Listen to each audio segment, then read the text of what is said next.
começar esse vídeo? É isso que eu não sei ainda. Como é que eu vou começar esse vídeo? Um vídeo que eu vou falar sobre 4 palhaças maravilhosas que desenvolvem projetos incríveis.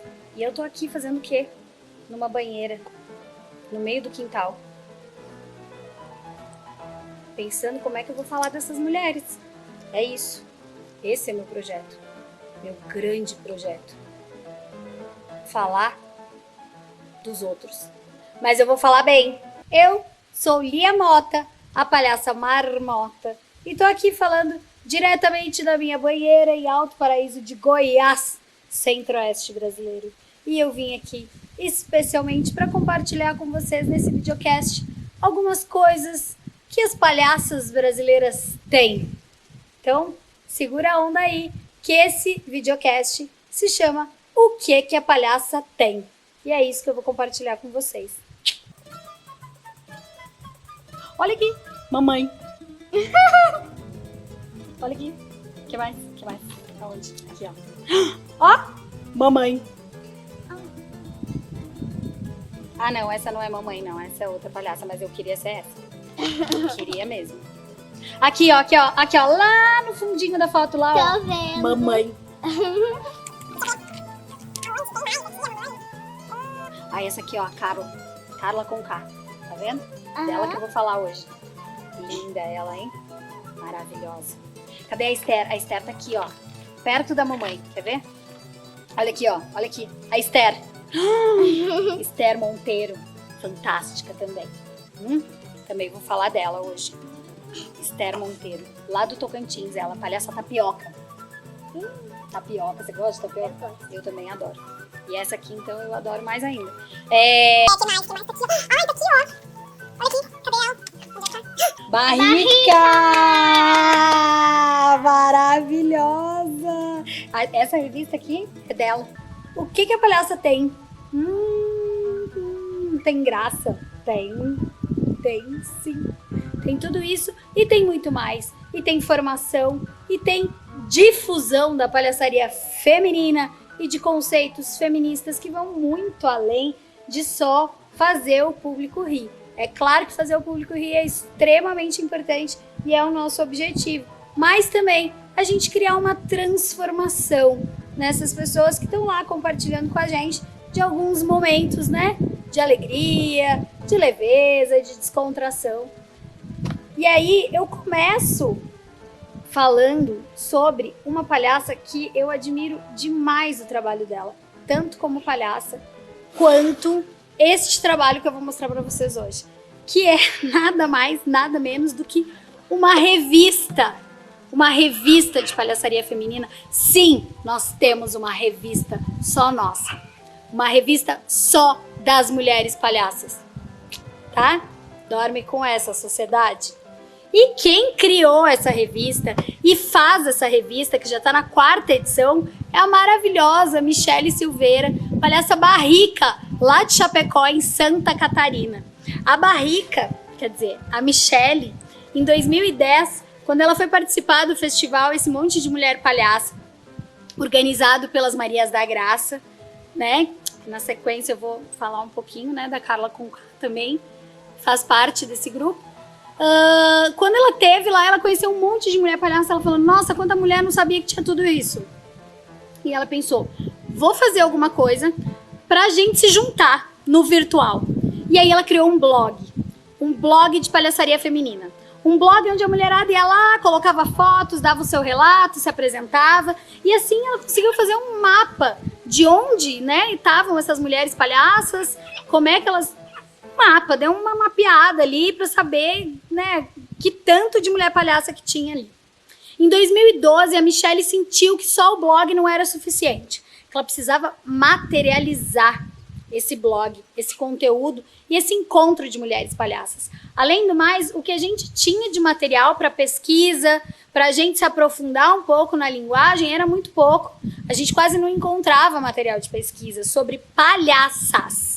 Fique bem claro, né, que eu tô falando de mulheres palhaças, não de palhaços, porque isso a gente encontra muito material por aí.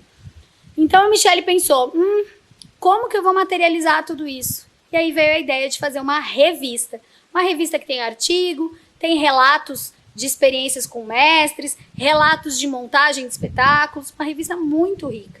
E aí a Michelle fez a primeira edição da revista, tá aqui, ó, com a palhaça Jasmine, maravilhosa, mestrona, né? E aí ela fez essa primeira edição. A primeira e a segunda edição da revista, vale lembrar, isso é muito importante de colocar, que ela fez sem qualquer tipo de financiamento. A Michelle bancou as primeiras edições da revista, por acreditar mesmo no que ela estava fazendo, nesse propósito de juntar essas mulheres palhaças de uma forma que fosse mais material mesmo, né? Que a gente pudesse pegar, ver as fotos, ler esse conteúdo, ter uma troca mais real, as mulheres mandando ali os seus artigos, mandando os seus textos, as suas fotos. Isso foi extremamente importante. Então, na segunda edição da revista, a Michelle ainda não tinha conseguido o financiamento. Por isso, as 2 primeiras edições da revista eram vendidas, são ainda vendidas. A partir da terceira edição, que é essa aqui que eu tenho aqui, ó, tan, tan, tan, que ela tá até autografada para mim, pela Michelle, é que ela conseguiu o financiamento para fazer a revista. E aí a última edição, que é essa aqui que eu tava lendo, né, quando a gente começou o vídeo, que tem a maravilhosa Andréa Macera na capa. Na terceira e na quarta edição, a Michelle já tinha conseguido financiamento, por isso essas 2 revistas, elas são distribuídas de forma gratuita. Mas, se você quiser contribuir, colaborar, porque ela ainda está pagando as 2 primeiras edições, toda a contribuição é muito bem-vinda. Até porque, gente, essa revista contribui muito com a nossa comunicação e com a nossa formação, que é aquilo que eu estava falando para vocês, né? A partir do momento que a gente tem essa revista, que a gente consegue perceber não só a quantidade de mulheres palhaças que existe no Brasil, mas a gente consegue ver também por que caminhos, quais palhaças, essas palhaças estão construindo seus trabalhos, o que é muito importante, já que essa linguagem é tão nova e a gente está aí ainda descobrindo uma forma, né, de caminhar dentro da palhaçaria feminina, descobrindo os nossos processos de montagem de espetáculos, nossos processos de dramaturgia, né? E é para falar de dramaturgia que eu vou pegar até um artigo que tem aqui na revista, na última edição da revista. Uma edição, tá aqui, ó, que tem ninguém mais, ninguém menos do que ela, Carla Conká, de quem eu tava falando pra vocês. É a Carla Conká, viu, gente? Não é a outra Conká, não, é a Carla. Ó, tava falando pra vocês, né, da Carla, que faz parte do grupo As Marias da Graça, lá do Rio de Janeiro, o primeiro grupo de mulheres palhaças, assim, né, a se ter conhecimento no Brasil. A Carla já tem um tempo que ela vem observando, assim, os números de palhaçaria clássica, e ela percebeu que esses números, eles não contemplavam muito as mulheres, não contemplavam, assim, o nosso universo feminino. E foi por isso que nesse período de pandemia, todo mundo fechado, sem poder fazer muita coisa, que a Carla se juntou com a Ana Borges, que é outra maravilhosa, e as duas se debruçaram sobre essa dramaturgia já pré-existente. Essa dramaturgia de números clássicos da palhaçaria, que quando mais a gente olha, com mais profundidade a gente percebe que não tem lugar para a mulher. E o lugar que está destinado à mulher ali é o lugar, né, do rebaixamento, é o lugar de colocar a mulher, né, naquele lugar que a gente já conhece via de regra, assim, né, de rebaixar, ou é a gostosa, ou é, né, vou roubar o beijo, ou vou passar a mão na bunda, ou vou, né, comentar sobre o corpo, enfim. Além disso, a Carla, como ela dá oficina há muito tempo, ela sempre era procurada por outras mulheres palhaças que vinham comentar com ela, assim, essa situação de tentar fazer números clássicos e não gostar do resultado dos seus números. Sem conseguir entender por que elas não estavam gostando do resultado dos seus números. E aí a Carla se deu conta disso, da importância da gente compreender essa dramaturgia clássica e ir além. A gente construir a nossa própria dramaturgia, a gente construir novas gags, a gente construir novas entradas, novas reprises, baseadas na nossa experiência feminina no mundo. A nossa experiência do que é ser mulher no mundo. Que é uma sacada sensacional, né, gente? Então, nesse período de pandemia, a Carla começou a dar oficinas de dramaturgia online, que é a única coisa que dá para fazer agora, né? Tudo online. Se não fosse essa situação, eu não ia estar falando com vocês aqui pela câmera. A gente ia estar se encontrando, provavelmente vocês estariam aqui, né? A gente compartilhando dessa banheira, do banho de espuma, enfim. Mas não pode agora, não pode nem chegar perto. Então, a Carla começou a dar essas oficinas maravilhosas, online, para que a mulherada pudesse desenvolver a sua trajetória dramatúrgica, compreender como que as suas questões íntimas, pessoais, ou enfim, né, femininas, que muitas mulheres se identificam com elas, como que essas questões poderiam se transformar em números de palhaçaria. Que sensacional, né? Que incrível isso. Não é? Isso é super importante. Porque a gente está aí construindo esse caminho. A gente está aí descobrindo esse caminho. E a gente tentar fazer aquilo que já estava sendo feito pelos palhaços e que foi construído para os palhaços, sempre gera uma certa frustração. Porque a gente não se encaixa nesse lugar. E quando a gente não se encaixa, às vezes a gente tem a tendência de achar que a gente nem serve para isso. Olha, que horrível. E se a gente acha que não serve para isso, muitas vezes a gente desiste. E quando a gente desiste, a gente está deixando de realizar tanto o nosso sonho, né? De fazer e ser aquilo, quanto a gente pode estar desperdiçando um potencial incrível de estar trazendo para a cena situações, temas que são super necessários e importantes de serem abordados. Isso tudo porque a gente acha que o que a gente tem para oferecer não é importante. Olha só, isso é cruel, no mínimo cruel. Mas aí vem a Carla com esse processo que é incrível, né? E ela traz aqui na revista mesmo esse relato que é super importante, assim, né? De falar qual que é o ponto de partida da dramaturgia. O ponto de partida sou eu mesma, parto de mim. Olha que lindo. Esse é o nome do artigo da Carla, inclusive. Super importante, né? Super legal, assim. Fora, gente, que para além de tudo isso, a gente, além das dificuldades que a gente tem de construir um espetáculo, porque as nossas referências mais antigas, né? A gente não tem o mesmo referencial que os nossos colegas, palhaços maravilhosos. Amo vocês, todos, palhaços. Super me inspiro também por todos vocês. Aliás, minhas primeiras inspirações na palhaçaria foram homens, né? Mas foi tão importante para mim, tão importante conseguir encontrar mulheres fazendo palhaçaria depois, porque só nesse ponto que a gente consegue se enxergar fazendo isso. É nesse momento que você vê uma outra mulher e você fala, isso dialoga comigo. Isso fala sobre quem eu sou, sobre o que eu vivo. Isso me representa. Representatividade aí, né, gente? Tema tão falado, tão importante de ser constantemente repetido. Representatividade é muito importante para todo mundo. E aí, a gente começa a olhar que realmente nunca teve espaço pra gente nessa dramaturgia clássica, que é maravilhosa, que é linda, que é fantástica, que é genial, mas que não foi pensada para nós, mulheres. Então a gente tem um caminho aí para desbravar, descobrir qual é a dramaturgia, qual é a história que a gente vai contar.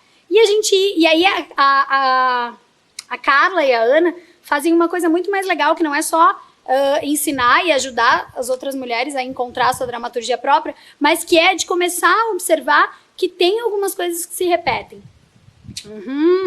E aí elas estão fazendo também, estão catalogando essas reprises, essas cenas desenvolvidas pelas mulheres, que é muito legal. E que a Carla me contou que ela pretende transformar isso também em um livro daqui a pouco. Então, né, vamos torcer para dar tudo certo. Já falando de livro, eu vou voltar um pouquinho na Michelle, Eu tava falando da revista, né? Que ela começou com blog, aí ela sentiu que o blog precisava de mais materialidade, e aí se transformou na revista. E agora, gente, a Michelle, que não para nunca, que assim, ela é né? Essa mulher, eu não sei nem explicar o que é, essa mulher é uma potência, né? Ao infinito e além. A Michelle tá também lançando um livro. Agora ela colocou a gente na história da Palhaçaria Nacional. E ela tá lançando um livro falando sobre mulheres palhaças. Segura essa, sociedade. Sim, um livro que reúne a história e a caminhada de diversas mulheres palhaças que estão espalhadas aí no Brasil inteiro. Certo? Por que isso é tão importante? Tintim, Michelle, você arrasa. Maravilhosa. Isso é tão importante pelo fato de que daqui a 50 anos, quando a gente não tiver... Não, eu ainda vou estar fazendo. Mas vamos lá, vai. Daqui a uns 100 anos, quando a gente já não estiver mais aqui, outras pessoas vão olhar e vão falar, nossa, olha só, existiu isso. Existiu esse grupo de mulheres que fazia tudo isso, que fazia essa graça, essa palhaçaria. A gente vai ter, daqui a 50, 100 anos, estabelecido que a graça, o riso, é de todos. Não é só dos homens, não é só das mulheres, não é só de blá, é de todo mundo. É para todo mundo. Todo mundo tem que saber rir e fazer rir. Porque é isso que mantém o nosso espírito. É isso que nos mantém sobrevivendo nesse mundo, gente, que é muito caótico. Não é? A gente precisa rir. É isso que a gente tem para se apoiar, né? E aí, já falando de dramaturgia, porque uma coisa emenda na outra, eu quero compartilhar com vocês também um projeto fantástico que eu tive a felicidade de ser convidada para fazer parte, que foi a Expedição Circo no Jalapão. A gente fez uma circulação pelo Jalapão no ano de 2019 e a pessoa responsável por isso é a maravilhosa Esther Monteiro, a palhaça Tapioca, lá de Taquarussu, no Tocantins. Então, vou pegar esse gancho aí da dramaturgia para falar um pouco sobre isso, certo? Põe araras. Tem araras aqui, gente. Tem um cenário. Então, circo no Jalapão. O que foi isso? A expedição Circo no Jalapão foi uma circulação que envolveu 4 artistas, mulheres, palhaças, malabaristas. Então, quem é que estava lá? Tava eu, a Esther Monteiro, maravilhosa palhaça Tapioca, que é a responsável, a idealizadora desse projeto fantástico. E as Irmãs Cola, lá de Ribeirão Preto, um salve para as Irmãs Cola, que estavam participando também do projeto, além da cinegrafista, né, a Sabrina, maravilhosa, que é responsável pelo mini doc que foi feito durante essa expedição. Nessa viagem, a gente foi sem patrocínio, a gente não teve patrocínio também, tá? Esse projeto não contou com nenhum patrocínio público, mas ele aconteceu graças à união dos empresários da região ali, principalmente da área do turismo, que financiaram a nossa ida para lá. Então a gente não teve qualquer tipo de custo para poder fazer essa circulação pelo Jalapão e foi uma experiência extremamente rica, maravilhosa. Mas por que eu tô falando de circo no Jalapão logo depois de ter falado do processo de dramaturgia da Carla? Porque pra gente chegar no Jalapão, antes da gente começar a circular, a gente se encontrou lá em Taquarussu, né, na casa da Esther, onde a gente ficou lá por 4 dias trabalhando na dramaturgia desse espetáculo que a gente estava levando para lá. Porque era um espetáculo totalmente novo. Era a primeira vez que nós 4 juntas, né, íamos apresentar um espetáculo único. Para isso, o que a gente fez? A gente trabalhou com os números que cada uma já tinha e a gente foi encontrando formas de unir esses números numa linguagem, numa trajetória, numa dramaturgia que fosse única e que o público também tivesse uma identificação com isso.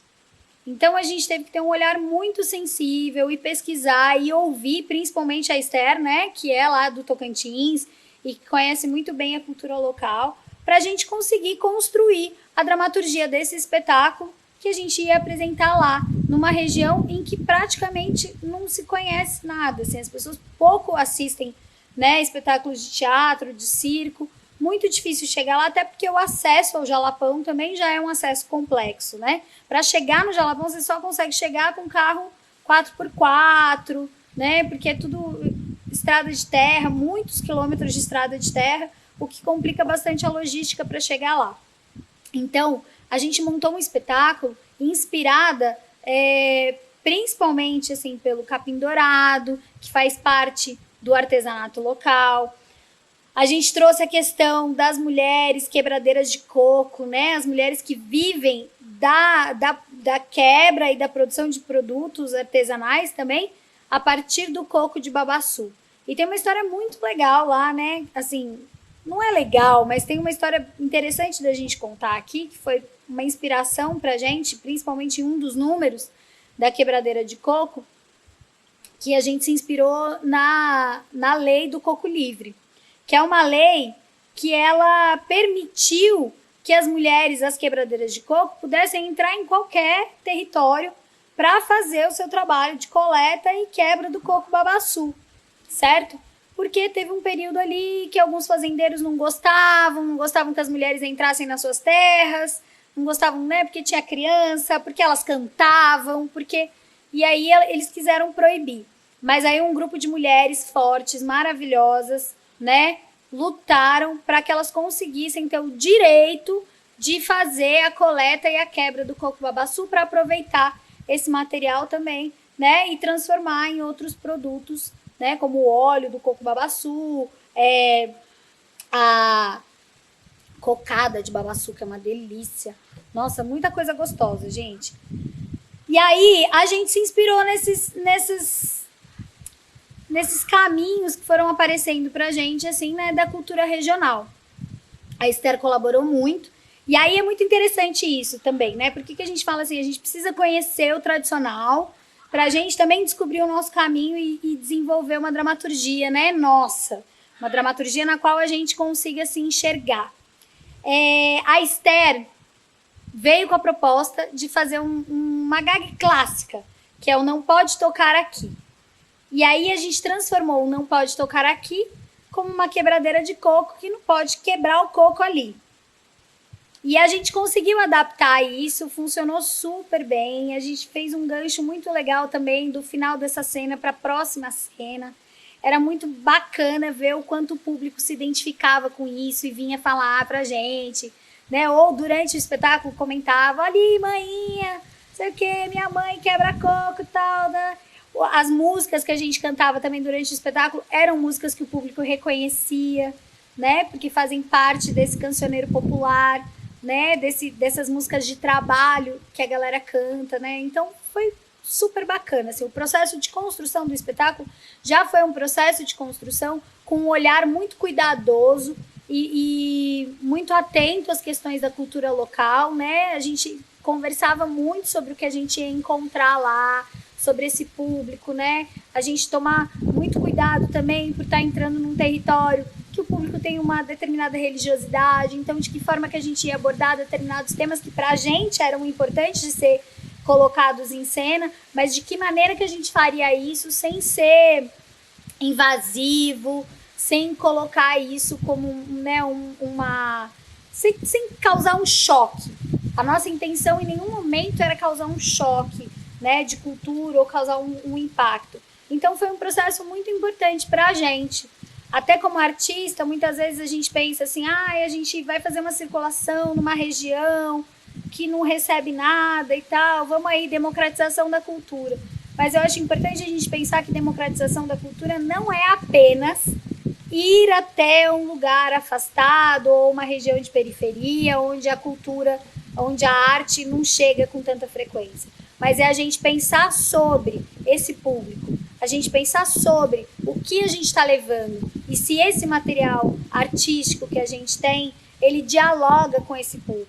se não é uma coisa que o público vai ficar assistindo, não vai entender nada, ou tipo, vai olhar para aquilo e vai falar, nossa, que horror isso. Então, como é que a gente se encontra? Como é que a gente consegue construir, né, um caminho de encontro mesmo entre o que a gente está querendo levar e esse público, né? O que ele está disposto a receber, o que ele está aberto, como faz esse diálogo. Não foi todo o caminho que foi simples, a gente teve alguns percalços, a gente teve uma comunidade especificamente que teve mais dificuldade de aceitar a nossa ida, principalmente porque eles pediram para ler todo o material, eles pesquisaram sobre, né, todas as artistas que estavam indo, e aí algumas palavras que tinham, né, nos materiais de algumas artistas causavam neles um certo receio de receber a gente. Era uma comunidade evangélica, então eles ficaram bem preocupados com que tipo de coisa que a gente ia estar levando para lá. Mas no final das contas o pessoal foi assistir, a gente chegou lá, né, conversou com a pastora da cidade, conversou com as pessoas, a gente foi muito bem tratada, muito bem recebida, né, foi uma experiência linda, né, o pessoal viu que não tinha nada demais, que a gente não estava indo com o intuito de derrubar a crença de ninguém ou de avançar, né, em cima daquilo que eles se ancoram com tanta força, né, que é a fé deles. Então foi um processo muito, muito rico. E a gente entrou em comunidades que realmente as pessoas nunca tinham visto circo, nunca tinham visto palhaço, nunca tinham visto, né, um espetáculo inteiro, assim. Então foi uma experiência linda. Além do que, a gente teve a felicidade de ficar hospedada também na casa de um artista, um grande artista, né, tocador de viola de Buriti,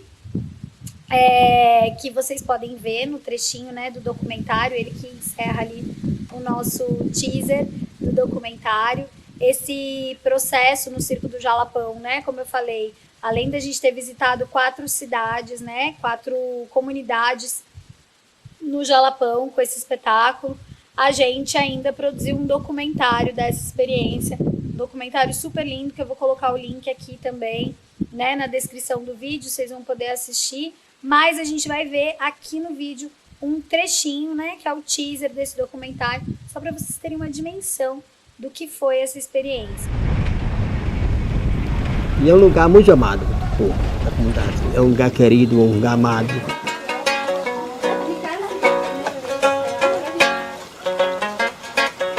É a primeira vez que o circo está aqui, são fundamentais porque contribuem com a qualidade de vida da comunidade. Me fala uma coisa, você que foi nascida e criada aqui, qual foi a última vez que você viu circo aqui nessa cidade? Não estou lembrada, não. Nunca vi circo, não. É mesmo? Você vai incentivar a juventude. Fortalece até a cultura local da comunidade, tipo as artes da comunidade, que vem, inspira quem está na comunidade de montar e contar a história também, através da mesma forma que o de fora vem, igual esse circo que veio, por exemplo. Quilombola, Sim, né? quilombola.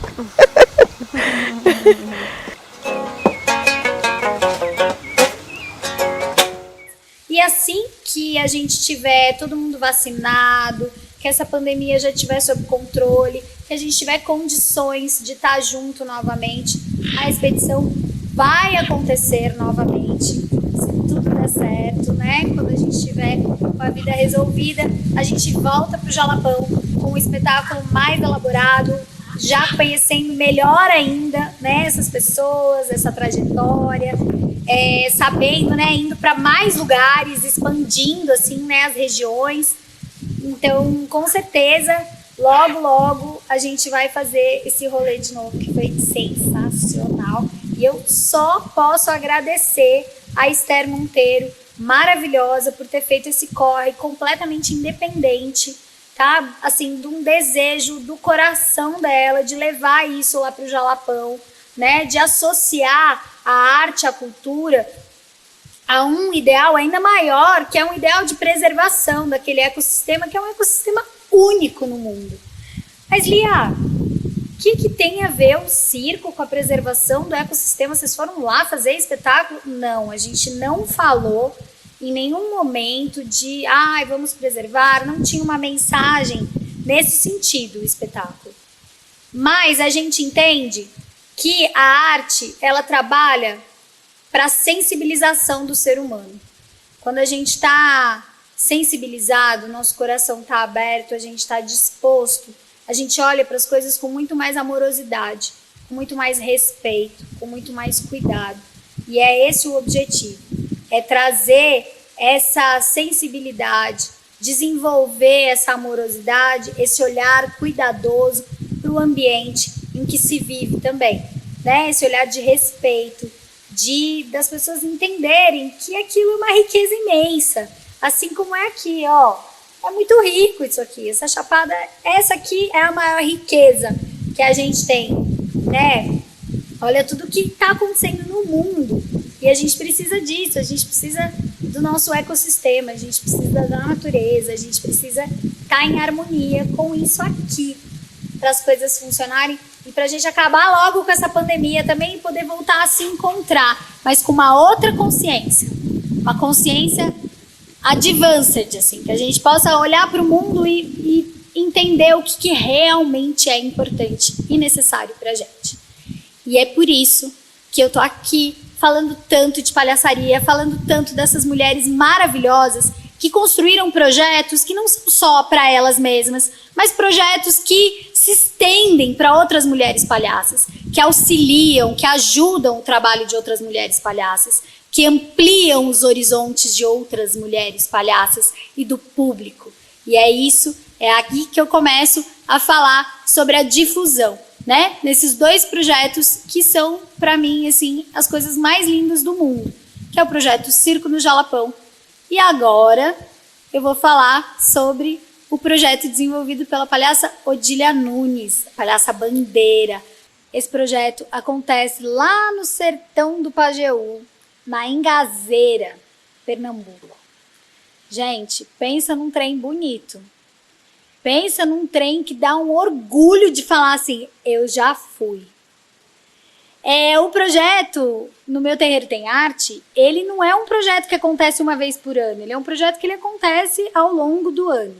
São várias ações, onde a Odília vai recebendo amigos, artistas que se propõem a apresentar os seus trabalhos lá em troca de hospedagem e alimentação para passar uns dias lá e ter a experiência de apresentar para um público que é um público muito peculiar, né? A gente está falando aí do sertão do Pajeú, no interior mesmo de Pernambuco, né? A zona rural, um lugar que não fosse pela proposta de Odília, não chegaria nada, nunca, né? Porque ali é uma região mesmo rural, são vários sítios, né? Ali na região do Sítio Minador, onde Odília tem a sua casa, que muitos espetáculos acontecem ali, mas uma das coisas mais legais, assim, do projeto é justamente levar os espetáculos para as casas das pessoas, apresentar nos terreiros, né, dos vizinhos. E aí a vizinhança se junta toda para ir lá assistir e é sensacional, assim, é uma das coisas mais lindas que eu como artista já tive a oportunidade de vivenciar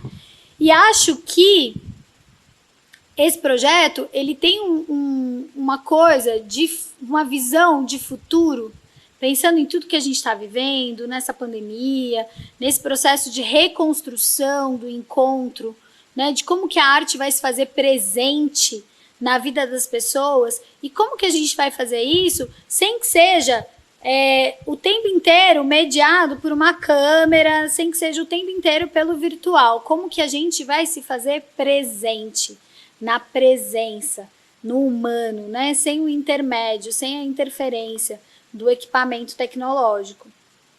E eu acho que aí esse projeto No Meu Terreiro Tem Arte, ele tem ele é muito visionário por isso, porque o projeto ele se propõe a fazer no micro, é com um público pequeno, o público da região, são os vizinhos, e eu acho que a gente precisa se atentar, a gente como artista, para desenvolver os nossos trabalhos dessa forma, a partir de agora. Acho que é um caminho que a gente tem para conseguir estar junto, voltar a estar junto. E a gente vai ter que optar pelo micro, por trabalhar com pequenas comunidades, com espaços menores, e não mais aquela coisa do teatrão, de juntar várias pessoas, né? Pelo menos enquanto a gente não sair desse processo pandêmico, é isso que a gente vai vivenciar. Mas o projeto No Meu Terreiro Tem Arte é muito interessante entender como ele se configura. Porque, como eu disse, ele é uma coisa que acontece ao longo do ano. Ele não é um projeto que acontece uma vez por ano, que tem 20 espetáculos, não. Ele tá dividido em várias ações que não são só específicas de palhaçaria, né, mas que tem um foco em levar arte e cultura para a comunidade. Então, assim, também é um projeto que ele se baseia muito nas relações mais próximas, o que é excelente. Então, assim, a Odília recebe as pessoas, né, que estão ali mais próximas dela, né, próximas afetivamente, assim, vai encontrando, vai convidando essas pessoas, porque a galera chega na casa dela, né? Chega na casa dela e vai apresentar na casa das pessoas. A relação com o público, nesse aspecto, ela é muito diferente de você estar num teatro, que é a casa do artista, e esperar que o público venha ver você. Né? A gente tá indo até a casa das pessoas e tá convidando outras pessoas. É como se fosse uma grande festa, né? Como se fosse uma grande celebração, assim. É quase Natal, só que o ano inteiro. O projeto No Meu Terreiro Tem Arte, ele se divide, então, em diversas ações. E nessas ações tem 2 festivais. 2 festivais que são muito especiais, porque eles foram criados para homenagear as filhas de Odília, que são 2 artistas maravilhosas, 2 palhaças lindas, e que já estão aí no caminho, né? Já estão com seu espetáculo lindo, que chama Nós Sem Nossa Mãe, que é, gente, sensacional.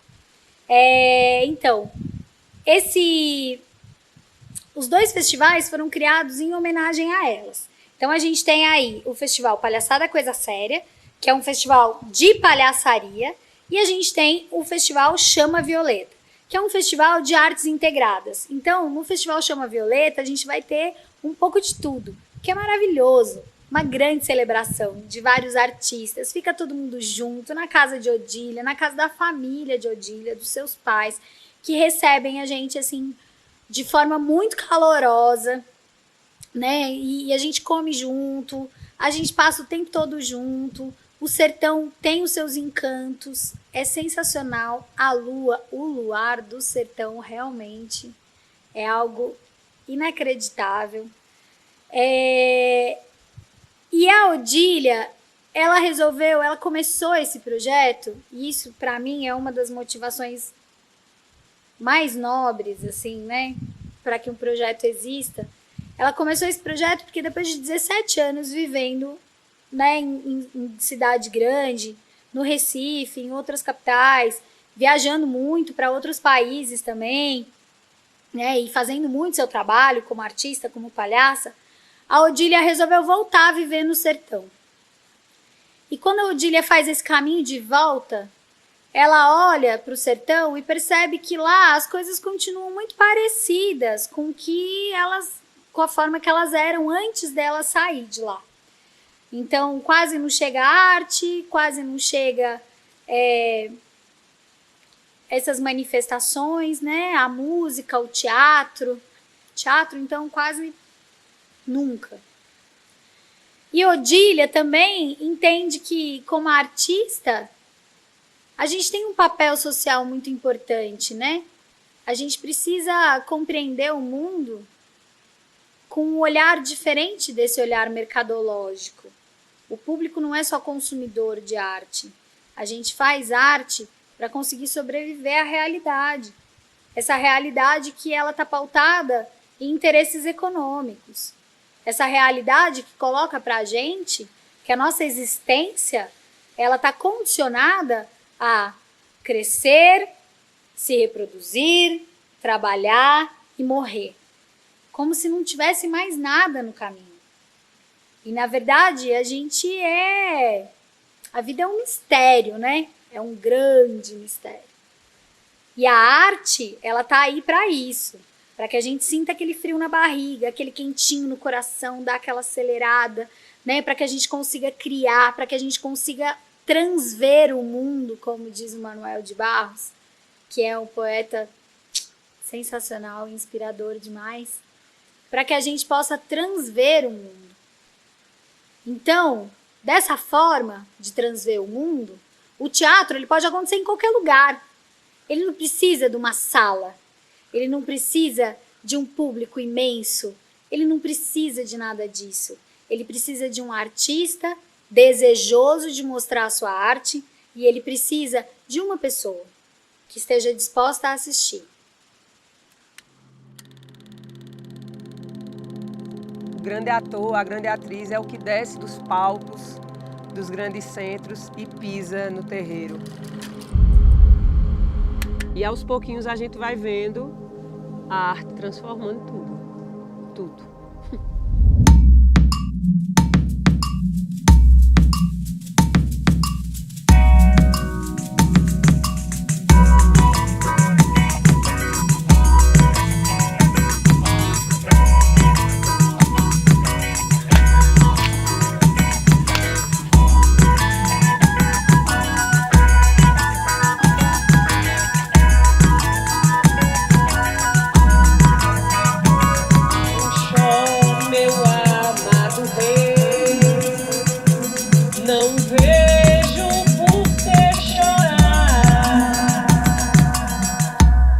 E se a gente for mais além, a gente precisa ter transformação.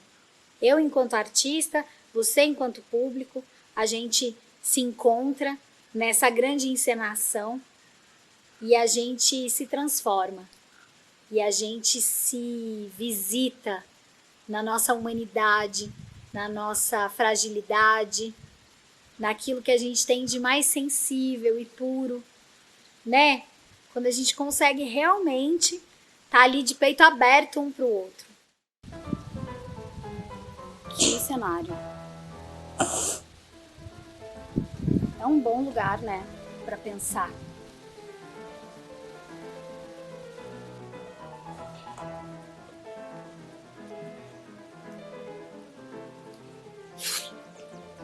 Ai, sai! Sai, mosquito! Sai.